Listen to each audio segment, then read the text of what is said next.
Hello. Welcome to the Nerdy Folks Podcast, a conversation about the nerdy things we love and the things that matter most. My name is Matthew Seipel Anderson. And I am Katie Seipel Anderson. We are the hosts of the Nerdy Folks Podcast. We love this community, and we're glad you are with us today. On the podcast today, we're going to be playing a game called Hero or Not. We're also going to be discussing the Marvels in some more detail. We're going to be talking about villains, why we love them, why we hate them, etc., and we'll be hearing from you. Many of you shared your thoughts in our Facebook group on this topic, and so we're excited to check out those comments. It's going to be a fun show. So, Katie, what have you got for me? All right, I chose a page from the DC Comics Encyclopedia, the definitive guide to the characters of the DC universe. And I randomly opened this up, and I'm choosing someone from the pages. It's quite a large and 127 encyclopedia, I must say. Yes. So it's a tome. This super is called Glorious Godfrey. And this person is 5'11", weighs 195 pounds. Eyes are blue and hair is red. Superpowers is powers of persuasion. And handsome looks. Ooh, all right. I'm going to say gotta be a villain. It's a villain. Yeah. I thought maybe the glorious part of it would trick you. Actually, the actual special powers and abilities says, silver-tongued powers of persuasion. Handsome looks conceal a heart of pure poison. And the picture is pretty glorious, too, actually. Wow, that was poetic. Yeah, right? Its first appearance is in the Forever People #3, July 1971. He has no real name. He is a villain. It says real name none. So his real name is Glorious Godfrey. That's how you know you're a narcissist, when you get your name legally changed to Glorious Godfrey. Do you want to do another one for me? Then I'll give a couple to you. Yes. So how about this? Nort. Nort? Nort? Do you know anything about Nort? No. Okay. Let's see. 5 feet 10 inches, 195 pounds. Eyes are black. Hair is reddish brown. For special powers, wears the master-powered suit of a Dark Star. All right, for this one, even though he has black eyes and he wears a creepy-sounding suit, I'm going to say hero, because he sounds like he could be like a sidekick to a better hero. Man, you're actually quite good at this. I thought this was another one, because I thought the name kind of sounded a little evil. But he is a hero. Actually, the actual special power says, well-meaning but inept. So he's wears the master-powered suit of a Dark Star, but whether the suit is operational is questionable. Very nice. So he's sort of a comic relief sidekick. It sounds like that. Yeah. I hope at one point he rescues someone, though, because you might as well if you're a superhero. All right, for you, I am going to go to the last page. Hold on a second. We've got some weird extra stuff. I have to close my eyes because I can actually see it, and I keep on wanting to look towards that. I'm going to turn my head the other way. Okay, here we go. This character's name is Zatanna. Based in San Francisco, 5'7", 137 pounds, female, wearing star earrings, genetically imbued with the ability to manipulate magic. Ooh, that's all you got for me? Does she have a real name? I think that is her name. Okay, I'm just gonna guess. I feel very bad at this already. She maybe faked her own death at one point. I mean, that all of this could go either way. I'm just gonna say a superhero. Correct. Hey, she was a hero? Yeah, she's a hero. I mean, I totally knew it. Obviously. Ooh, we've got another magical character here named Abracadabra. Another very creative one. This character came from first appeared in The Flash, so it's a Flash character. Occupation, techno sorcerer. Sounds a little villainous. I mean, I was looking through the manual of the trade school that I was going to, and techno sorcerer just jumped off the page. I'm gonna go with villain. Your voice tells me I'm probably wrong. Whoa, it looks You very are correct. that looks very villainous. Yeah, apparently you were good at this as well. So there you go, folks. Check out the DC Comics Encyclopedia, the definitive guide to the characters of the DC Universe. So we promised to have more thoughts on the Marvels, and here we go. We have more thoughts on the Marvels. Matt, what are your thoughts on the Marvels? I really like what they did with the relationship between the three leads with Maria Rambeau, Carol Danvers, and Kamala Khan. I thought those three made a great team, but had really interesting dynamics. Yeah, I like that they actually went more of a team route, especially since Captain Marvel was kind of known as doing her own thing off, trying to save the galaxies herself. And she even, that backfired on her in this one because she tried to help and it ended up causing issues, and she just felt like she had to fix it because she felt like she broke it.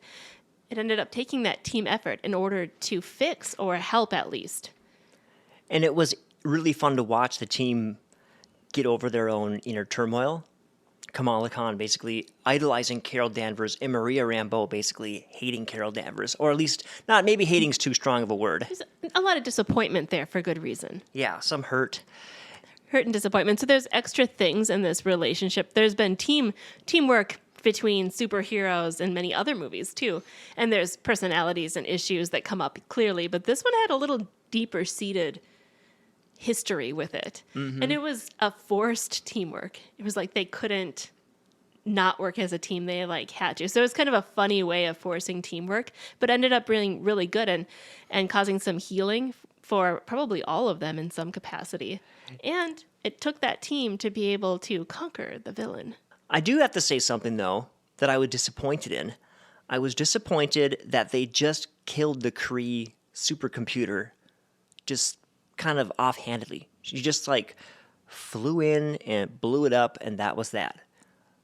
And then, caused all these different problems, obviously, which they worked out through the movie. But I thought it would be interesting to explore the Kree Supreme Intelligent Computer a little bit more, especially because we have AI in the headlines so much. But maybe they didn't want to. Maybe they just wanted to be like, here it is. We want you to like the movie and not complicate it further. Yeah, I think Marvel is trying to work towards their next big, huge Avengers type event. And it almost felt like this movie was just putting a button on the whole Kree Skrull thing. The Skrulls are scattered around the galaxy and they're sort of regrouping. The Kree have imploded because they had a big civil war. Now Marvel doesn't have to worry about them. They can just focus on their next big bad and just kind of on-ramping toward that. There's also just the reality that there's a lot. Yeah. This has been going on for over a decade. There's just a lot there. Things I've been reading online are that even though the Marvels didn't do super great in theaters, that people are actually enjoying it on streaming. I'll be curious to see what the lasting legacy is and how much they use these characters in the future. It was pretty cool to get a female villain in this one. This villain in the Marvels really rose to power because of the issues caused by Captain Marvel. Yeah, she may not have been a villain otherwise. It was she's the classic example of villain who sees him or herself as a hero in their own world. And it's a little hard because she really could have probably tried to work collaboratively with some of these other people, but you can definitely understand why she'd want to just figure it out on her own.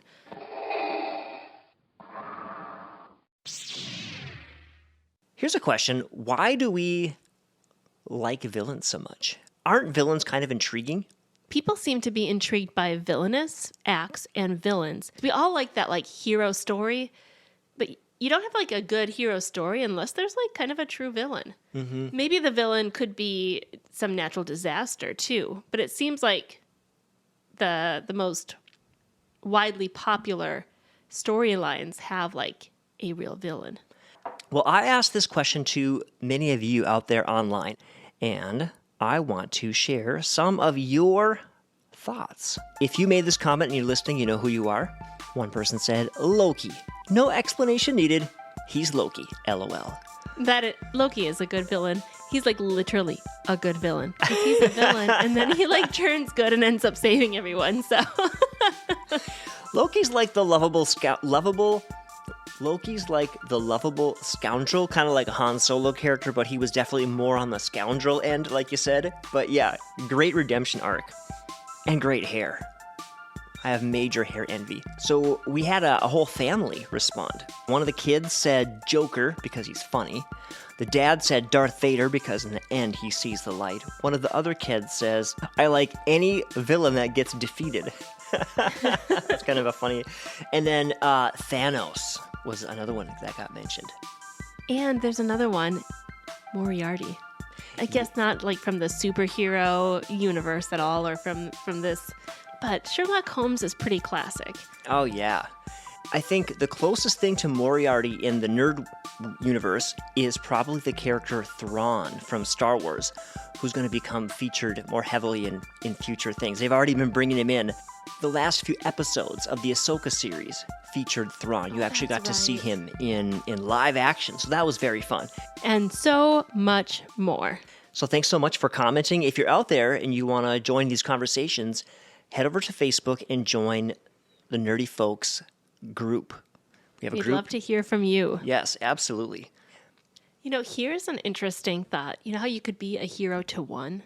Mm-hmm. I suppose you could probably be a villain to one, too. Absolutely. So that kind of goes both ways.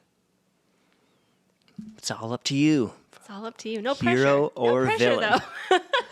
I think that's why we all need grace in our life and we need God's help, because we want to be that hero to people, and sometimes our life choices mean that we've disappointed people. Yeah. But it's always a new day, and it's always a new day to decide to be a hero, whether it's to many or to one, and there's always redemption possible.